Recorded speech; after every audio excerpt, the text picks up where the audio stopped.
அனைவருக்கும் வணக்கம். பிரபஞ்சத்தில் நீர், நிலம், காற்று, ஆகாயம் இல்லாமல் இந்த பிரபஞ்சம் இல்லை. ஒரு மனிதனுக்கு கண், காது, மூக்கு, நாக்கு இது இல்லாமல் ஒரு மனித வாழ்வை கற்பனையே செய்ய முடியாது. ஆனால் இந்திய திருநாட்டில் தீவிரவாதத்தையும் அச்சுறுத்தலையும் அழிப்பதற்கு யாரால் முடியும் என்று சொன்னால் மாண்புமிகு அமித்ஷாஜி அவர்கள் இல்லாமல் இது ஒன்றுமே நடைபெறாது. மாண்புமிகு அமித்ஷாஜி அவர்கள் இதே இடத்தில் 2021 ஆண்டு தேர்தலில் இதே இடத்தில் நான் சட்டமன்ற வேட்பாளராக போட்டியிட்ட நேரத்தில் இதே இடத்தில் வந்து எனக்காக பிரச்சாரம் செய்தார்கள். அன்றைக்கு வெற்றியும் கண்டோம். இன்னைக்கு அவருடைய கனவெல்லாம் 5 ஆண்டுகளுக்கு முன்னால் லீலா பேலஸ் ஹோட்டலில் எல்லோரும் சொன்னார்கள், மாநில தலைவர்கள், நிர்வாகிகள் எல்லோரும் சொன்னார்கள், ஒரு டிவி வேண்டும் நமக்கு என்று சொன்னார்கள், ஒரு டிவி வேண்டும் என்று சொன்னார்கள். ஆனால் மாண்புமிகு அமித்ஷாஜி என்ன சொன்னார்கள் தெரியுமா? முதல்ல உங்க பூத்தை போய் சரி பண்ணுங்க, முதல்ல உங்க பூத்தை சரி பண்ணுங்க, மேரா பூத் மச் பூத் என்கிற திட்டத்தை சொல்ல சொன்னார்கள். ஆனால் இன்று அவர்களே முதலாக திருநெல்வேலி, விருதுநகர், தென்காசி, நாகர்கோவில் மற்றும் தூத்துக்குடி ஆகிய 5 பாராளுமன்ற பூத் கமிட்டியுடைய பொறுப்பாளர் கூட்டத்திற்கு அவர்களே வந்து இன்றைக்கு தலைமை தாங்கி இருக்கிறார்கள். உங்கள் அனைவருடைய சார்பாகவும் அவர்களை வருக வருக என நான் கைகூப்பி வணங்குகிறேன், வரவேற்கிறேன். இந்த நாள் என்ன தெரியுமா? தெரிந்தோ தெரியாமலோ இந்த நாள் இன்றைக்கு நமக்கு அமைந்திருக்கிறது. ஏற்கனவே 17ஆம் தேதி நிகழ்வு இதே இடத்தில் நடைபெறுவதாக இருந்தது. ஆனால் இன்றைக்கு அமித்ஷாஜி அவர்கள் வரும்போது இன்றைக்கு அமாவாசை, நிறைந்த அமாவாசை. குருஷேத்திரத்திலே மகாபாரதத்தில் போர் நடந்தது. போர் ஆரம்பிக்கும் போது எந்த நாள் நல்ல நாள் என்று சொல்லி சாஸ்திர வல்லுநர் சகாதேவன் கேட்கும்போது சாஸ்திர வல்லுநர் சகாதேவன் சொன்னது, இன்று அமாவாசை, களபலி கொடுங்கள், போரிலே வெற்றி பெறலாம் என்று சொன்னார். இன்று அமாவாசை. எதிரிகளுக்கு களபலி கொடுப்பதற்காக நமது மாண்புமிகு உள்துறை அமைச்சர் அமித்ஷாஜி அவர்கள் இங்கே வந்திருக்கிறார்கள். இன்று களபலி கொடுக்கின்ற நாள் இன்று ஆரம்பிக்கப்பட்டிருக்கிறது. தமிழகத்தில் இன்னும் இதே மாதிரி 7 இடங்களில் இதே மாதிரி பூத் கமிட்டி மாநாடு நடைபெறப் போகிறது. இது பரீட்சார்த்தமாக முதலில் நடைபெறுகிறது. அடுத்தது கொங்கு மண்டலத்தில் நடைபெற இருக்கிறது. அங்கு உள்ளவர்கள் இதிலையும் சிறப்பான முறையில் செய்வார்கள் என்று நான் இந்த நேரத்தில் நிச்சயமாக நம்புகிறேன். இது முதல் நாடான் இன்று நடைபெறுகிற திராவிட முன்னேற்ற கழக ஆட்சி, மதிப்புக்குரிய ஸ்டாலின் அவருடைய தலைமையிலே நடைபெறுகின்ற ஆட்சி, பாலியல் வன்கொடுமைகள் நிறைந்த ஆட்சி. 10 வயது குழந்தைகள் முதல் 70 வயது பெரிய பெண்கள் வரையிலும் ரோட்டிலே நடமாட முடியவில்லை.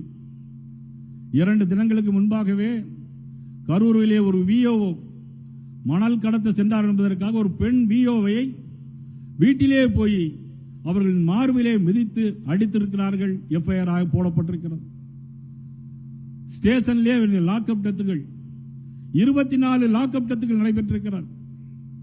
முதலமைச்சர் ஸ்டாலின் அவர்கள் சொல்கிறார் சாரி. முதலமைச்சர் ஸ்டாலின் என்ன சொல்கிறார்? சாரி. ஒரு கொலையை செய்துவிட்டு சாரி என்று சொல்கின்ற ஆட்சி. கள்ளக்குறிச்சியிலே கள்ளச்சாராயம் 60 பேர் இறந்து போனார்கள். சாராயம் குடித்து விட்டு போய் இறந்தால் 10 லட்சம் ரூபாய். இதுதான் திராவிட முன்னேற்ற கழக ஆட்சியின் லட்சணம். திமுக ஆட்சி அது குடும்ப ஆட்சி. பாஜக ஆட்சி அது மக்களுக்கான ஆட்சி. அது மதிப்புக்குரிய அமித்ஷாவுடைய ஆட்சி. மக்களிடம் போய் கேட்டு பாருங்கள். ஆனால் திராவிட மாடல் அரசு, திராவிட மாடல் அரசுன்னு சொல்கிறார். ஆனால் மக்களிடம் போய் கேட்டு பார்த்தால் என்ன சொல்கிறார்கள் தெரியுமா? இது ஒரு டிசாஸ்டர் மாடல் ஆட்சி அப்படிங்கிறார்கள். இது ஒரு டிசாஸ்டர் மாடல் ஆட்சி. இந்த ஆட்சியை அகற்ற வேண்டும். அதற்காக உருவாக்கிய கூட்டணி தான் தேசிய ஜனநாயக கூட்டணி. அமைத்து காட்டினார் எங்களுடைய அரசியல் சாணக்கியன் மாண்புமிகு உள்துறை அமைச்சர் அமித்ஷா அவர்கள். நிச்சயமாக வெற்றி பெறுவோம், எந்த விதமான சந்தேகம் இல்லை. ஸ்டாலின் கேட்கிறார், இது சந்தர்ப்பவாத கூட்டணி என்று சொல்கிறார். நான் கேட்கிறேன், 1999 ஆண்டு பாராளுமன்ற தேர்தலில் நீங்கள் கூட்டணி வைத்தீர்களே பாரதிய ஜனதா கட்சியோடு, அது சந்தர்ப்பவாதம் இல்லையா? இன்னும் நிறைய பேர் வருகிறார்கள், கவர்ச்சியோடு வருகிறார்கள். கவர்ச்சியோடு இன்னைக்கு கட்சி ஆரம்பித்திருக்கிறார்கள்.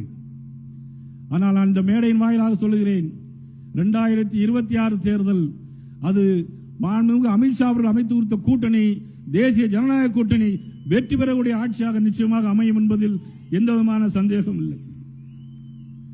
இந்த போர் தர்மத்திற்கும் அதர்மத்திற்குமான போர், நீதிக்கும் அநீதிக்குமான போர். இந்த போரிலே தர்மம் ஜெயித்தாக வேண்டும், தர்மம் வென்றாக வேண்டும். அதற்காக பூத் கமிட்டி ஒவ்வொரு பொறுப்பாளர்களும், ஒவ்வொரு பாரதிய ஜனதா கட்சி பூத் பொறுப்பாளர்களும், தொண்டன் இன்றிலிருந்து நீங்கள் சபதம் ஏற்க வேண்டும். இந்த ஆட்சியை நாம் அகற்றிய வேண்டும். இத்தனை ஆண்டு காலம் நாம் ஓயாமல் உழைத்திருக்கிறோம். தலைமை சொல்கிற அத்தனை விஷயங்களையும் நாம் சிரமேற்கொண்டு செஞ்சிருக்கிறோம். ஆனால் இனிமேல் வரக்கூடிய 8 மாதங்கள் தான் உங்களுடைய ஒவ்வொரு பொறுப்பும் நிச்சயமாக இருக்கிறது. பல்வேறு பொறுப்புகள் இருந்தாலும் நீங்கள் இந்த பொறுப்பினை ஏற்று திறம்பட செய்ய வேண்டும் என்பது அன்போடு உங்களை கேட்டுக்கொள்கிறேன். அது மட்டுமல்ல, நிறைய வாக்குறுதிகள் கொடுத்தார்கள். 2021 ஆண்டு திமுக நிறைய வாக்குறுதிகளை கொடுத்தார்கள், ஒன்று கூட நிறைவேற்றவில்லை. ஒன்று அங்கொன்றும் இங்கொன்றுமாக நிறைவேற்றினார்கள். ஆனால் வாக்குறுதி எண்ணிக்கை அதிகமாக போய்கொண்டே இருக்கிறது. ஆனால் திரு அண்ணாமலை அவர்கள் குறிப்பிட்டு பேசியது போல, இங்கே மேடையில் இருக்கிற தமிழிசை சவுந்தரராஜன் அவர்கள் புதுச்சேரியுடைய ஆளுநர், கவர்னர், ஒரு தமிழர். இன்றைக்கு சிபி ராதாகிருஷ்ணன் அவர்கள் ஜார்க்கண்ட் மாநிலத்தினுடைய ஆளுநர், பிறகு மகாராஷ்டிரா மாநிலத்துடைய ஆளுநர். இப்பொழுது இந்திய நாட்டினுடைய குடியரசுத் தலைவராக துணை ஜனாதிபதி யார் தருவார்? யார் தருவார் இந்த சிம்மாசனம்? புவி எனக்கோடு ஒரு சரியான அரசாசனம் சொல்வது போல அவர் கொடுத்தது எங்களுடைய அமித்ஷா அவர்கள் கொடுத்தார்கள். யாருக்கு கொடுத்தார்கள்? சிபி ராதாகிருஷ்ணனுக்கு கொடுத்தார்கள். என்ன பதவி கொடுத்தார்கள்? இந்திய நாட்டினுடைய துணை ஜனாதிபதி. சாதாரண விஷயமா இது? ஆனால் முதலமைச்சர் ஸ்டாலின் சொல்கிறார், தமிழுக்காக நாங்கள் தான் எல்லாம் செய்தோம் என்று சொன்னார். நான் கேட்கிறேன், நீங்கள் சொன்ன வாக்குறுதி எல்லாம் என்னாச்சு? வாக்குறுதி 503 சிலிண்டருக்கு 100 ரூபாய் கொடுப்போம் என்று சொன்னார்களே முதலமைச்சர், அண்ணாச்சு அந்த வாக்குறுதி 503 என்னாச்சு? வாக்குறுதி 504 பெட்ரோல் டீசல் விலை குறைப்போம் என்று சொன்னீர்களே முதலமைச்சர், அண்ணாச்சு உங்களுடைய இந்த வாக்குறுதி என்னாச்சு? 116 மீனவ பெண்களுக்கு 2 லட்சம் ரூபாய் 2 லட்சம் வீடுகள் கட்டி கொடுப்போம் என்று சொன்னீர்களே முதலமைச்சர் ஸ்டாலின், அண்ணாச்சு அது என்னாச்சு? 159 பட்டதாரி ஆசிரியர்களுக்கு கல்வி கடன் வழங்குவோம் என்று சொன்னீர்களே ஸ்டாலின் முதல்வர், அண்ணாச்சு உங்களுடைய வாக்குறுதி என்னாச்சு? 285 தூய்மை பணியாளர் நிரந்தரமாக்குவோம் என்று சொன்னீர்களே ஸ்டாலின் முதல்வர், அண்ணாச்சு உங்களுடைய வாக்குறுதி என்னாச்சு? 356 அரசு மருத்துவமனைகளில் பணியிடங்களை நிரப்புவோம் என்று சொன்னீர்களே முதலமைச்சர் ஸ்டாலின், அண்ணாச்சு உங்களுடைய வாக்குறுதி என்னாச்சு? 163 மாணவர்களுக்கு இணையதள இணைப்புடன் எல்லாம் ஏற்பாடு செய்து சொன்னீர்களே முதலமைச்சர் ஸ்டாலின், அண்ணாச்சு உங்களுடைய வாக்குறுதி என்னாச்சு? 321 மாதம் ஒரு முறை கட்டணமில் அமைப்போம் என்று சொன்னீர்களே உங்களுடைய வாக்குறுதி என்னாச்சு? சொத்து வரி என்னாச்சு?